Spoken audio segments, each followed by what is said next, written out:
Eso se puede hacer hasta tumores de 4 centímetros cuando la mujer tiene una mama grande, por ejemplo. En general, el tratamiento actual es el de conservación, que no es extirpar la mama, y dar radioterapia complementaria. El cáncer es una enfermedad genética. Eso no significa que sea una enfermedad transmitida por genes, sino de que es una enfermedad que afecta a la estructura más íntima de la célula. Al afectarse la estructura más íntima de la célula, se origina una célula que tiene características muy importantes, ¿no? Es una célula que es inmortal, es una célula que tiene capacidad de multiplicarse indefinidamente, es una célula que no responde a los mecanismos normales de detener su crecimiento, es una célula que tiene capacidad de invasión, es decir, invadir notablemente, es una célula que tiene capacidad de producir vasos sanguíneos, es una célula que no responde a las señales de muerte. Entonces es una célula que tiene características muy especiales y que en principio o en general se podría resumir de que es una célula inmortal. Entonces eso es el cáncer. El concepto de quimioterapia, bueno, viene de un concepto anterior en donde los químicos que eran usados eran con la finalidad de obtener algún efecto terapéutico. Pero el concepto de tratamiento médico del cáncer, es decir, el usar sustancias químicas o biológicas para tratar de controlar la enfermedad, ingresan al torrente sanguíneo y se van a ubicar en las células tumorales, y en las células tumorales van a interferir con la parte más interna de su multiplicación celular y le van a producir daño y algunas células van a morir.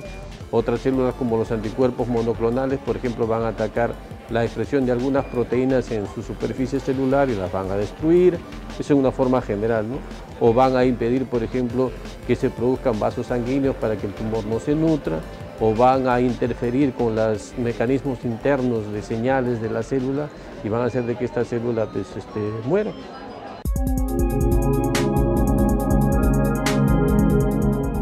¿Cómo funciona la radioterapia? Usted tiene un tumor y tiene que calcular dónde irradiar. ¿Cómo es este proceso? El tratamiento de base es identificar el tumor y darle la radioterapia.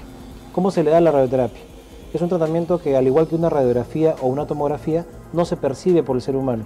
Es decir, la radioterapia no pica, no arde, no duele, pero sí comienza a causar cambios en el cuerpo con la finalidad de matar las células malas. Mata células, pero también inflama las células buenas en la medida que ese sea la necesidad del campo de tratamiento.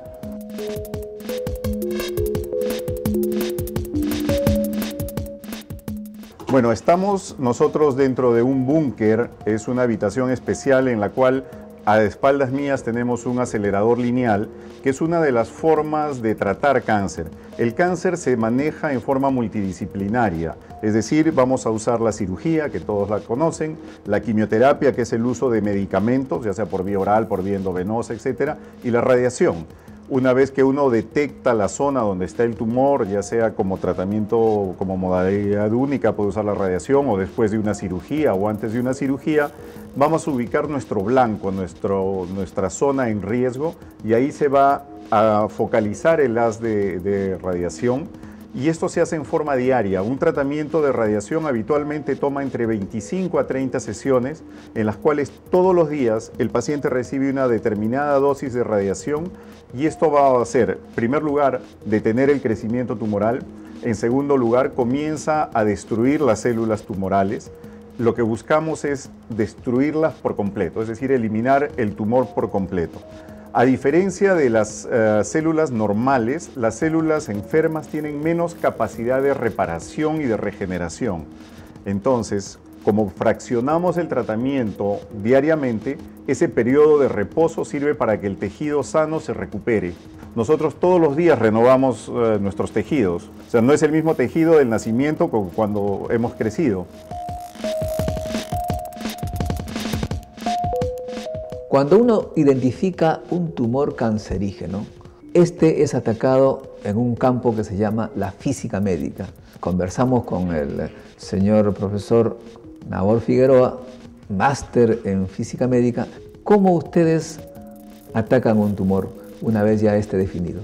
Para tratar ese tumor usamos fuentes radiactivas, radiaciones, ya sea la radiación puede ser interna, en contacto con el tumor, o puede ser a distancia.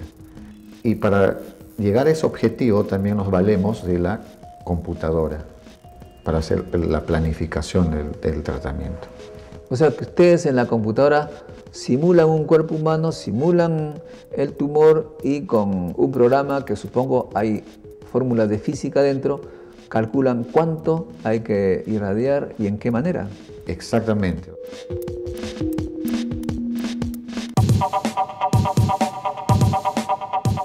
Tengo una señora que tiene un tumor en el cuello del útero, que es en la parte final de la matriz, donde nacen los bebés, donde la señora tiene la capacidad de reproducirse, pero ya en la edad adulta, este tumor comienza a crecer desde el cuello hacia afuera y puede ocasionar dolor, hinchazón de la pierna, sangrado, dolor en las relaciones sexuales, una serie de síntomas.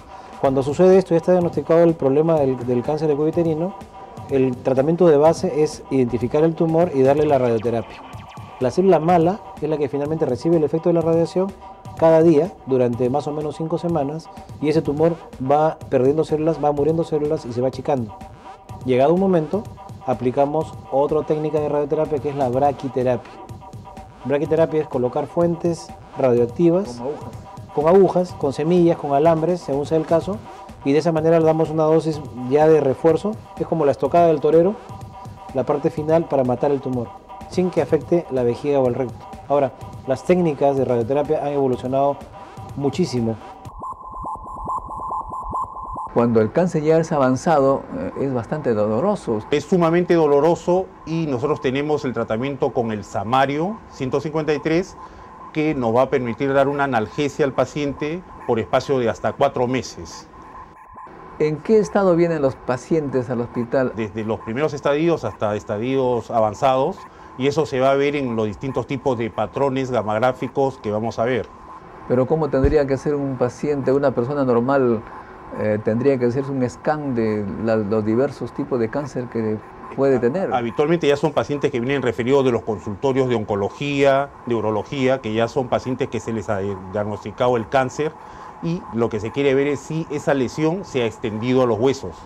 Y como la medicina nuclear es la más sensible para captar esta metástasis, por eso que vienen a nuestro servicio.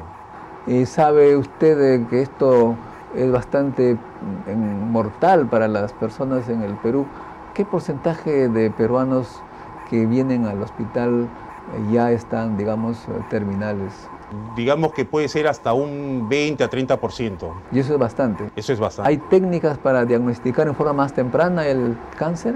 Justamente una de ellas es la gamografía ósea.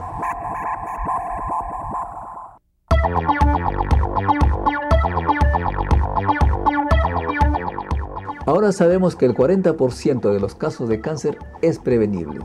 Las causas, los estilos de vida, las enfermedades infecciosas y factores ambientales. Tras la pausa veremos cuánto afecta al país el no ir oportunamente al médico. Sabremos también algunas maneras de evitar esta enfermedad.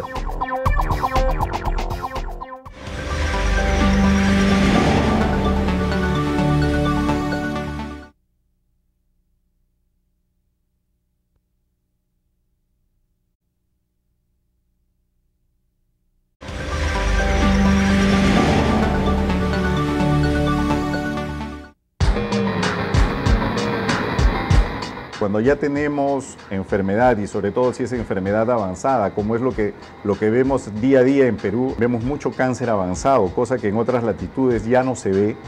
Gastamos ingentes cantidades de dinero en tratar de aliviarlo, fracasando muchas veces por lo avanzado de la enfermedad.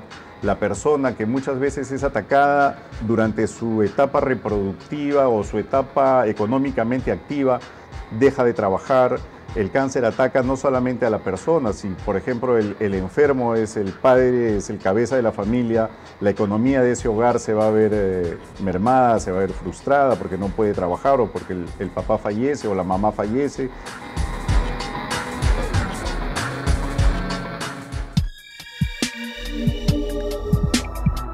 Solo por concepto de años de vida saludables perdidos, el Perú pierde entre 900 y 1.000 millones de dólares al año.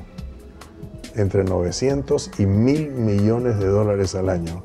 Ahí no está contemplada la cirugía, la radioterapia, la quimioterapia, las drogas. Solamente años de vida saludables perdidos, y el dato sale calculando el salario mínimo de 550 soles, que si vamos a ser realistas, probablemente es mayor. Entonces está por encima de $1.000 millones al año que pierde el país por no enfrentar esta enfermedad integralmente. Que existe una población que es selecta, que participa de un programa privado de atención de cáncer. Esta población es grande y en esta población acaban de publicar sus resultados y tienen 66.3% de curación a 5 años en su población. Esto queremos que sea para todos los peruanos. En este momento la cifra nacional probablemente sea como 30% de curación, porque es cáncer avanzado. En este grupo, en que hay educación, información, chequeos, se duplica y la cifra de 66.3% compara con la cifra de Estados Unidos, que es 65.9%. Lo que buscamos y lo que debe tener en cuenta la población es que uno debe prevenir. O sea, el cáncer uno lo puede detectar en gran parte antes de que sea cáncer o cuando está recién comenzando, y ahí las posibilidades de éxito, las posibilidades de curación son muy altas, encima del 50-70%, mientras que cuando el cáncer ya es sumamente avanzado, las posibilidades de éxito caen a un 10%, 15%.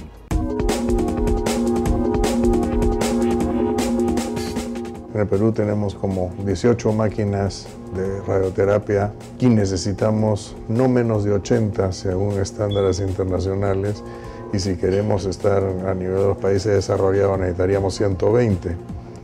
Nosotros, por ejemplo, estamos sanos y de repente tenemos algo que no sabemos.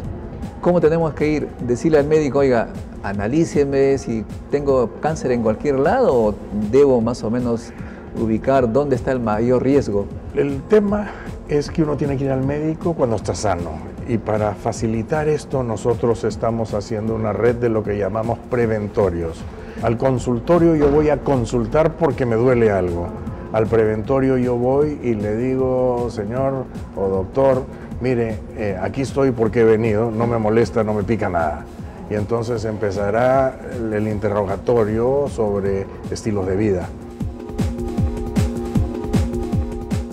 Y de ahí se identifican los factores de riesgo y entonces le indicará pruebas que están estratificadas por edades para buscar enfermedades de ahí. Es decir, si yo tengo un antecedente de ser fumador, obviamente me tienen que buscar cáncer de la cavidad oral, cáncer del pulmón, cáncer de la vejiga, cáncer de la vía biliar, cáncer del páncreas, que son los que están más relacionados, cáncer de la mama, curiosamente, cáncer del cuello uterino, que están relacionados al tabaquismo.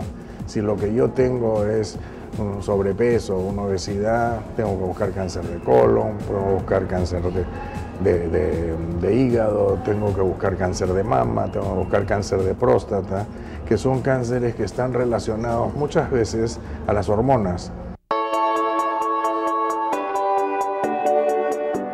Que el cáncer no solamente es una enfermedad orgánica, también es una enfermedad que afecta a la persona como ser humano, afecta a sus emociones, porque una persona, quiero comentarte, con una actitud de vida positiva, ganas de vivir, puede revertir hasta un pronóstico negativo, porque indudablemente activa todo lo que es el aparato inmunológico. Y también al revés, personas de repente con un cáncer que tenía un buen pronóstico, pero unas ganas de vivir negativas pueden revertir inclusivemente este pronóstico, o sea, hacerlo más negativo a la persona, habiendo tenido una posibilidad mucho mayor de seguir sobreviviendo.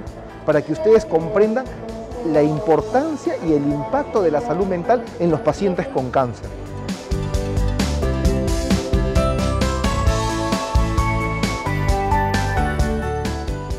Hay muchos estudios que están realizando, entre ellos el Instituto de Investigación del Cáncer de Estados Unidos, donde ha encontrado que la alimentación es base para prevenir una serie de cánceres.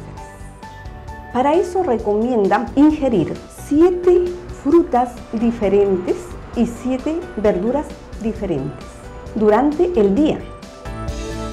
Doctor, finalmente, ¿cuáles son las recomendaciones que usted daría a la población para disminuir las probabilidades de cáncer?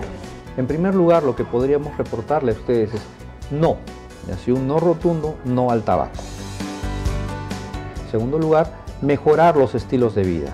Si hablamos que el cáncer de cuello uterino es más frecuente y está en relación con el papilomavirus humano y este a su vez en relación a la conducta sexual, recomendar la monogamia